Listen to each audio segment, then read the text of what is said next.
اعوذ باللہ من الشیطان الرجیم بسم اللہ الرحمن الرحیم الحمدللہ الذی ہدانا لہذا وما کننا لنہتدی لولا ان ہدانا اللہ، یعنی تمام تعریفیں اللہ رب العزت کے لیے ہیں جس نے ہمیں ہدایت کی راہ دکھائی، اور اگر اللہ ہمیں اس کی راہ نہ دکھاتا تو ہم کچھ بھی کر نہ پاتے۔ اللہم صلی علی سیدنا و مولانا محمد عدد ما فی علم اللہ صلاۃ دائمۃ بدوام ملک اللہ۔ السلام علیکم ورحمۃ اللہ وبرکاتہ۔ ناظرین کرام، آپ دیکھ رہے ہیں اپنا پسندیدہ پروگرام کائنات اپنی میزبان سیدہ ندا نسیم کے ساتھ۔ ہمارا یہ پروگرام خالق کائنات کی لامحدود قدرت و حکمت کو جاننے اور پہچاننے کی ایک ایمان افروز کاوش ہے جسے پیش کرنے کی سعادت پاکستان ٹیلی ویژن حاصل کر رہا ہے۔ ناظرین کرام، حیوانات کی کائنات سے متعلق جو عام معلومات تھیں وہ ہم نے اپنے گزشتہ پروگرام میں، جیسے آپ تمام نے ملاحظہ کیا، حاصل کی۔ آج ہم اسی سلسلے کو مزید آگے بڑھاتے ہیں۔ حیوانات، ایک چھوٹی سی کائنات اور ایک بہت بڑی دنیا۔ اللہ تبارک و تعالیٰ نے ہمیں بے شمار نعمتیں عطا کی، اور اگر ہم سورہ رحمان پڑھیں تو پروردگار عالم نے 31 مرتبہ یاد دہانی کروائی ہے اس بات کی۔ بہت ہی خوبصورت آیت ہے، فَبِأَيِّ آلَاءِ رَبِّكُمَا تُكَذِّبَانِ، اور تم اپنے رب کی کون کون سی نعمت کو جھٹلاؤ گے۔ تو یہ نعمتیں ناظرین کرام جو اللہ تبارک و تعالیٰ نے ہمیں دی ہیں، یہ کسی ایک قوم یا کسی ایک گروہ کے لیے نہیں تھیں، بلکہ ہر شخص ان نعمتوں سے فیضیاب ہو سکتا ہے۔ وہ کہتے ہیں نا کہ وہ نوازنے پہ آئے تو نواز دے زمانے، اور تو کریم ہی جو ٹھہرا تو کرم کے کیا ٹھکانے۔ ناظرین کرام، جب ہر شخص ان نعمتوں سے یا ان نعمتوں سے فیضیاب ہو سکتا ہے تو ایک سوال ہمارے اذہان میں گردش کرنے لگ جاتا ہے کہ ایسا کیوں ہے کہ کچھ نعمتیں حلال ہیں اور کچھ نعمتیں حرام ہیں۔ تو ضرورت اس امر کی تھی کہ ایک ایسا پروگرام ہم کائنات کے پلیٹ فارم کو استعمال کرتے ہوئے کریں کہ جس میں ان نعمتوں کو موضوع گفتگو بنایا جائے کہ جن میں سے کچھ حرام ہیں اور کچھ حلال ہیں۔ آج ہم اسی حوالے سے پروگرام پیش کر رہے ہیں اور یہ سعادت ہمیں حاصل ہو رہی ہے، لیکن ایک اور بہت ہی پیاری سعادت مجھے حاصل ہو رہی ہے، وہ یہ ہے کہ جو آج میرا پینل ہے اور جو مہمان گرامی یہاں موجود ہیں ان سے آج بھی مجھے بہت کچھ سیکھنے کو ملے گا اور بہت کچھ سمجھنے کو ملے گا، اور میرے روحانی استاد ہیں، ہمیشہ ان کی باتوں کو سنا ہے، اور جو مسئلہ آپ کے سامنے رکھا ہے اس کا بہت ہی خوبصورت، بہت ہی مدلل جواب ملا ہے، جس سے ہم سب کی، آپ سب کی بھی یقیناً اور ہم سب کی بھی تسلی بھی ہوئی ہے اور تشفی بھی ہوئی ہے۔ اپنا تعارف آپ ہیں، ان کا ہر جملہ ہم سب کو متاثر کرتا ہے۔ آپ تنظیم المدارس اہل سنت پاکستان کے سربراہ ہیں اور اتحاد تنظیمات مدارس پاکستان کے آپ سیکریٹری جنرل ہیں۔ ہمارے درمیان ہیں بہت ہی محترم پروفیسر مفتی منیب الرحمان صاحب۔ السلام علیکم۔ وعلیکم السلام۔ اور آپ کے ساتھ حاضر و موجود ہیں شعبہ درس و تدریس، آپ کا حوالہ ہے، آپ کی پہچان ہے، اور اس حوالے سے ایک اور، بلکہ میں یہی بتلاتی چلوں کہ آپ پروفیسر آف بائیولوجی ہیں، سائنس آپ کی فیلڈ ہے، آپ کا شعبہ ہے، اور آپ کا نام ہے پروفیسر امجد علی سید۔ السلام علیکم۔ وعلیکم آپ دونوں شخصیات کو میں خوش آمدید کہتی ہوں۔ ناظرین کرام، اس سے پہلے کہ میں سوالات کی سمت جاؤں، آئیے دیکھتے ہیں ایک شارٹ ڈاکیومنٹری۔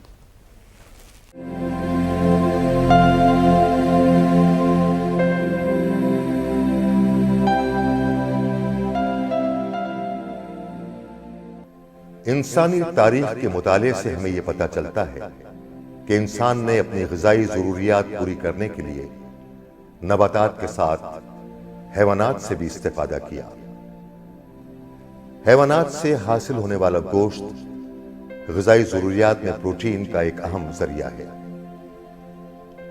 ماہرین گوشت کو دو بڑی کلاسز میں تقسیم کرتے ہیں، ریڈ میٹ اور وائٹ میٹ۔ ریڈ میٹ سے مراد وہ گوشت ہے جو فیٹس یا چکنائی کا اہم ذریعہ ہے۔ گائے، بیل اور دیگر بڑے حیوانات کا گوشت جس میں چکنائی کا عنصر زیادہ ہو، ریڈ میٹ کی کلاس میں شمار کیا جاتا ہے۔ وائٹ میٹ سے مراد مرغی اور مچھلی کا گوشت ہے۔ جس میں چکنائی کی مقدار نہایت کم ہوتی ہے۔ مشرق بعید کے بعض ممالک میں ریپٹائلز یعنی چھپکلی اور سانپ کو بھی غذا کے طور پر استعمال کیا جاتا ہے۔ اس کے علاوہ مغربی ممالک میں پگ کو بھی گوشت کا ماخذ تصور کیا جاتا ہے۔ اسلام نے بھی ہمیں اللہ کی نعمتوں سے فائدہ اٹھانے کا بھرپور موقع فراہم کیا، لیکن ساتھ ہی حلال اور حرام کی تفریق بھی کر دی۔ اللہ تعالیٰ کا ارشاد ہے، بس اللہ نے تم کو حلال طیب رزق دیا ہے، اسے کھاؤ اور اللہ کی نعمتوں کا شکر کرو اگر اسی کی عبادت کرتے ہو۔ اللہ تعالیٰ کا ارشاد ہے،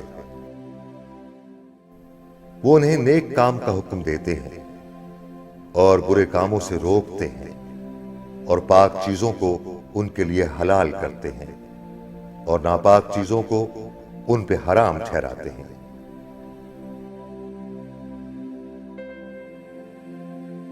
قرآن مجید میں بہت سے حیوانات کے حلال اور حرام ہونے کا ذکر ملتا ہے۔ احادیث بھی اس سلسلے میں ہماری رہنمائی کا ایک بڑا ذریعہ ہے۔ حلال و حرام کی ان باریکیوں کے ساتھ ان اشیاء کا ذکر بھی ملتا ہے جو مکروہ ہیں۔ سمندروں سے حاصل ہونے والی غذا، جن میں مچھلی، جھینگے اور دیگر اشیاء شامل ہیں، وہ بھی خوراک کا ایک اہم حصہ ہے۔ دنیا کے بہت سے ممالک سی فوڈز کی برآمدات سے کثیر زر مبادلہ حاصل کر رہے ہیں۔ حیوانات سے حاصل ہونے والا دودھ اور اس سے بننے والی دیگر ڈیری پروڈکٹس بھی انسانی غذا کا ایک اہم جزو ہیں۔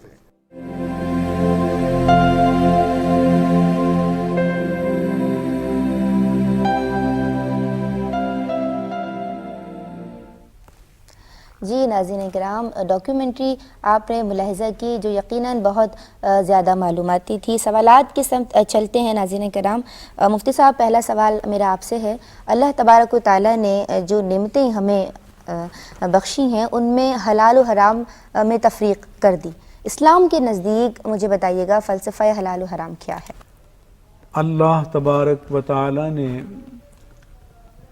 بعض چیزوں کو ہم پر حلال قرار دیا اور بعض چیزوں کو حرام قرار دیا۔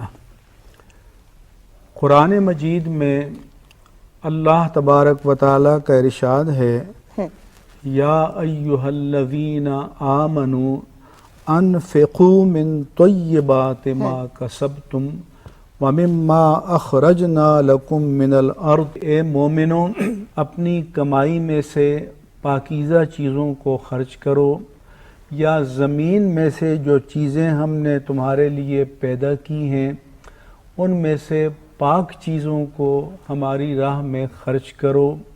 ولا تیمموا الخبیث، جو چیز خبیث ہے، گھٹیا ہے اور ریجیکٹڈ ہے، ردی ہے، اللہ فرماتا ہے کہ میری راہ میں اس کو دینے کے بارے میں سوچو بھی نہیں، ارادہ نہ کرو۔ پھر اللہ پاک فرماتا ہے کہ منہ تنفقون ولستم بآخذیہ الا ان تغمدوا، اگر تمہیں کوئی کھوٹی چیز، ردی چیز، ریجیکٹڈ چیز، ناکارہ چیز دے تو تم کبھی بھی خوش دلی سے قبول نہیں کرو گے سوائے اس کے کہ چشم پوشی کر لو۔ تو جب رب فرماتا ہے کہ مخلوق ہو کر، بندہ ہو کر تمہارا ذوق ناپاک، خبیث اور ردی چیز کو، ریجیکٹڈ چیز کو قبول نہیں کرتا، تو پھر میں خالق ہو کر، مالک ہو کر تم میرے بارے میں کیسے سوچتے ہو کہ میں اسے رضامندی سے قبول کروں گا؟ تو اس سے معلوم ہوا، بلکہ ایک اور آیت میں رسول اللہ صلی اللہ علیہ وآلہ وسلم کی صفات جمیلہ بیان کرتے ہوئے اللہ تبارک و تعالی نے فرمایا کہ یحل لہم الطیبات ویحرم علیہم الخبائث، کہ اس نبی کی شان یہ ہے کہ وہ پاک چیزوں کو تم پر حلال قرار دیتے ہیں اور ناپاک اور خبیث چیزوں کو تمہارے لیے حرام قرار دیتے ہیں۔ بہتر۔ تو قرآن مجید نے حلال چیز کو طیب فرمایا، جی، حرام چیز کو خبیث فرمایا۔ طیب کے معنی پاک کے ہیں، خبیث کے معنی ناپاک کے ہیں، ناپسندیدہ کے ہیں، ریجیکٹڈ کے ہیں۔ اس سے اس طرف اشارہ ہے کہ ایک تو ناپاک وہ ہوتی ہے جس کی ناپاکی ہمیں حسی طور پر نظر آتی ہے، اور بعض ناپاکی معنوی ہوتی ہے کہ اگر عقل سلیم ہے تو عقل بھی اس کے خبیث ہونے کو جان لے گی، پہچان لے گی۔ اگر عقل سلیم نہیں ہے تو وحی اس کے لیے رہنمائی کرے گی کہ یہ چیز طیب ہے، یہ پاک ہے، یہ مزکہ ہے، یہ خبیث ہے، ردی ہے، ریجیکٹڈ ہے، ناپاک ہے۔ تو قرآن مجید نے اس کا وصف حلال کا پاک قرار دیا اور حرام کا ناپاک قرار دیا، اور یہ دونوں کے درمیان ایک ڈفرینسیشن کے لیے ایک لائن کھینچ دی۔ ٹھیک ہے، بہت خوب مفتی صاحب۔ پروفیسر صاحب، یہ بات تو ہم نے مفتی صاحب کے جواب سے جانی کہ اسلام نے کس طرح سے جو ہے وہ لکیر ہم پہ کھینچ دی، واضح کر دی۔ جی، یہ فرمایا کہ ایک وقت آئے گا کہ رجل شبعان علی اریکتہ، کہ ایک شخص پیٹ بھرا ہوا مست ہو کر اپنی مسند پر بیٹھا ہوگا، اور وہ کہے گا کہ ما احل اللہ فی کتابہ فاحلوہ وما حرم اللہ فی کتابہ فحرموہ، کہ اللہ نے جس چیز کو قرآن میں حلال قرار دیا ہے تم اسے حلال مانو، اور جسے حرام قرار دیا اسے حرام مانو۔ یعنی قرآن کے اندر محدود ہے۔ حضور نے فرمایا کہ انی احرم، میں حرام قرار دیتا ہوں الحمار الاہلی، پالتو گدھے کو، وذی ناب من السباع، اور سامنے کے دانتوں سے، کچلیوں سے شکار کرنے والے درندوں کو، جیسے شیر ہے، چیتا ہے، بھیڑیا ہے، کتا ہے، بلی ہے، اور فرمایا کہ ذی مخلب من الطیور، اور پنجوں سے شکار کرنے والے پرندوں کو میں حرام قرار دیتا ہوں۔ تو اس سے معلوم ہوا کہ حلال و حرام قرار دینے کی اتھارٹی اللہ تعالیٰ نے اپنے رسول مکرم صلی اللہ علیہ وآلہ وسلم کو عطا فرمائی تھی۔ بہت خوب مفتی صاحب۔ پروفیسر امجد علی سید صاحب، حلال اور حرام میں جو اسلام نے تفریق کی ہے اور کون سی چیزیں حلال ہیں اور کون سی چیزیں حرام ہیں، مفتی صاحب نے بہت ہی خوبصورت اور بہت ہی مدلل اس کا جواب دیا۔ جو حلال چیزیں ہیں وہ پاک ہیں، مباح ہیں، طیب ہیں، اور جو حرام چیزیں ہیں وہ ریجیکٹڈ ہیں، خبیث ہیں اور خلاف شرع ہیں۔ مجھے یہ بتائیے کہ اسلام نے جو مردہ جانور ہے اس کو بھی حرام قرار دیا ہے، ٹھیک ہے، تو اس کا گوشت کھانے سے کیا نقصانات ہو سکتے ہیں؟ جہاں تک سائنس کا معاملہ ہے وہ اس لحاظ سے اس میں دیکھا جاتا ہے کہ جو چیز کھائی جا رہی ہے وہ انسان کے جسم میں صحیح اس کا ایفیکٹ آئے گا یا اس سے کوئی خرابی آ سکتی ہے۔ ٹھیک ہے۔ مردہ جاندار کے ساتھ یہ ہے، یعنی جب جانور مر جائے گا تو مرنے کے فوری بعد جراثیم کا ایک لامتناہی سلسلہ اس میں شروع ہو جاتا ہے۔ تو جو مرنے کے زیادہ دیر گزرتی جائے گی جراثیم کی تعداد اس میں بڑھتی چلی جائے گی، اور وہ جراثیم جو ہوں گے اگر اس چیز کو پھر اگر کوئی کھائے، کوئی بھی کھائے، اس میں یعنی مذہب اور اس سے تعلق نہیں ہے، تو وہ ظاہر ہے کہ پھر آپ کے کھانے کے بعد جو بھی کھائے گا اس کے جسم میں وہ جراثیم جا کے اور اپنی ایکٹیویٹی شروع کر دیں۔ اصل میں قرآن وہ جانور جو اصلاً حلال ہے، جی، مردہ ہم اسے کہتے ہیں جو طبعی موت مر جائے، یعنی اس کو ذبح نہ کیا گیا ہو اور طبعی موت مر جائے تو اسے میتہ کہتے ہیں، مردار کہتے ہیں۔ وجہ یہ ہے کہ جانور کے اندر جو رگوں میں دوڑنے والا خون ہے جسے دم مسفوح کہا گیا، اور جسے قرآن مجید نے حرام قطعی قرار دیا، جب ہم جانور کو ذبح کرتے ہیں اور اس کی 4 رگوں میں سے کم از کم 3 یا 4 کی 4 کاٹ دیتے ہیں تو وہ تیزی سے بہنے والا خون وہ جانور کے وجود سے نکل آتا ہے، وہ ناپاک ہے، وہ حرام ہے، اور جو جانور ذبح نہیں ہوتا وہ اس کے گوشت میں جذب ہو جاتا ہے، اس میں جرمز ہوتے ہیں، اس میں وائرس ہوتے ہیں۔ اس لیے جب ہم ذبح کرتے ہیں تو اس کی ریڑھ کی ہڈی یا گردن کو جدا نہیں کرتے، کیونکہ جب تک وہ جسم کے ساتھ جڑی ہوئی ہے تو دماغ کا ایک تعلق دل کے ساتھ قائم ہے، اور اس کی وجہ سے وہ اس حرام خون کو سک کر کے باہر نکالتا ہے، اور جب یہ حرام خون سک ہو کر باہر نکل جاتا ہے تو اس کے نکلنے کے بعد جو باقی گوشت ہے وہ حلال ہو جاتا ہے، مگر جب ذبح نہ کیا جائے اور یہ خون جانور کے گوشت میں مل جائے تو پھر وہ تمام وائرس، تمام جراثیم اس گوشت کے ساتھ مل کر تو وہ مختلف امراض اور بیماریوں کا سبب بنتے ہیں اور بن سکتے ہیں۔ اسی لیے بعض میں مسئلے کے طور پر بتاؤں کہ جب قربانی کے موقع پر جانور کو ذبح کرتے ہیں تو قصائی جلدی کے لیے اندر چھری اس کے کلیجے تک ڈال دیتے ہیں تاکہ جان جلدی نکلے۔ اس کو منع کرنا چاہیے کہ ایسا مت کرو، کیوں؟ تاکہ جتنے دیر اس کی جان نکلتی ہے فطری نظام کے مطابق تو اتنی دیر اس کا خون کشید ہو کر سک کر کے باہر نکل آتا ہے، اور وہ اس کے گوشت میں، ہڈیوں میں جذب نہیں ہوتا۔ تو اس لیے اصل جو حرام ہے وہ دم مسفوح ہے، جسے قرآن مجید نے حرام قطعی قرار دیا ہے، اور ذبح کرنے کا بنیادی فلسفہ بھی یہی ہے کہ وہ حرام خون نکل جائے۔ یہ تو اس کی حصی حرمت ہے، اور شرعی حلت جو ہے جب اللہ تعالیٰ کے نام پر اس کو ذبح کیا جائے، بسم اللہ اللہ اکبر کہہ کر، تو پھر وہ جانور حلال ہو جاتا ہے، اور وہ جو مردار ہونے سے اور خون کے گوشت اور ہڈیوں میں مل جانے سے جن وائرسز، بیکٹیریا، جراثیم پیدا ہونے اور امراض میں منتقل ہونے کا خدشہ ہوتا ہے، اس سے محفوظ ہو جاتا ہے۔ بہت ہی خوب۔ مفتی صاحب، ایک اور سوال اسی ضمن میں آپ سے کرنا چاہوں گی۔ حلال اور حرام کا فلسفہ ہم نے سمجھا، اور پھر یہ جو رگوں میں دوڑنے والا خون ہے اصل معاملہ اس کا ہے، تو اسے پوری طرح سے باڈی سے باہر نکلنا ہے، یہ چیز بھی ہم نے جانی۔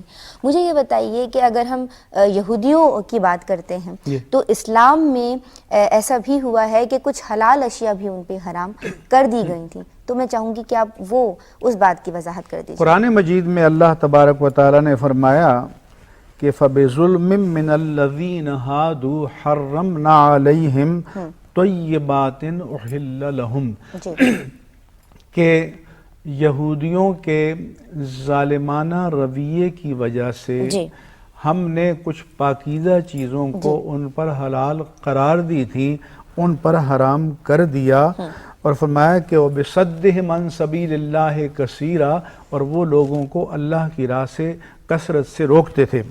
فرمایا اللہ پاک نے کہ وَعَلَى الَّذِينَ هَادُوا حَرَّمْنَا كُلَّ ذِي ظُفُرٍ، کہ یہودیوں پر ہم نے یہ ناخنوں والے جانور، وَمِنَ الْبَقَرِ وَالْغَنَمِ حَرَّمْنَا عَلَيْهِمْ شُحُومَهُمَا، کہ گائے اور بکری میں سے ان کی چربی کو ان پر ہم نے حرام قرار دے دیا، الا ما حملت ظہورهما او الحوایا او مختلط بعظم، سوائے اس کے کہ وہ چربی جو ان کے پٹھوں یا جیسے ہم جس کو چام کہتے ہیں ان کے ساتھ مل گئی ہو، یا جو آنتوں کے ساتھ ملی ہوئی ہو، یا جو ہڈیوں کے ساتھ ملی ہوئی رہ گئی ہو، تو وہ تو مستثنا تھی، اور ویسے چربی کو حرام قرار دیا۔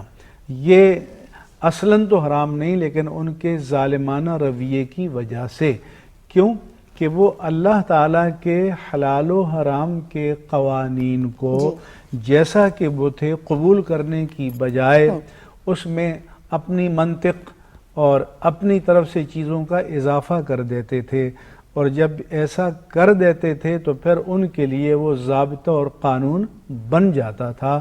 اور یہ قرآن مجید نے فرمایا کہ ذالک جزیناہم ببغیہم، یہ ان کی بغاوت کی جزا ہے اور بدلہ ہے، جس کو آپ سزا کہہ سکتے ہیں، وَإِنَّا لَصَادِقُونَ، اور یقیناً ہم سچے ہیں۔ تو یہ ان کے لیے ایک اضافی چیز تھی۔ حضرت یعقوب علیہ السلام کے بارے میں بعض روایات میں ہے کہ انہوں نے اونٹ کے گوشت اور دودھ کو اپنے اوپر یا تو ایک نظر مانی تھی اور ممنوع قرار دیا تھا، اور یا یہ کہ اپنے اجتہاد سے ایسا قرار دیا تھا۔ ٹھیک ہے پروفیسر مفتی منیب الرحمان صاحب آپ کی اور پروفیسر امجد علی سید صاحب آپ کی میں بہت شکر گزار ہوں کہ یقیناً آج آپ کی جو یہاں دونوں شخصیات کی حضرات کی جو یہاں موجودگی رہی وہ ہمارے لیے بہت سود مند رہی اور باعث رہنمائی رہی۔ نداء نسیم کو اجازت دیجیے، فی امان اللہ۔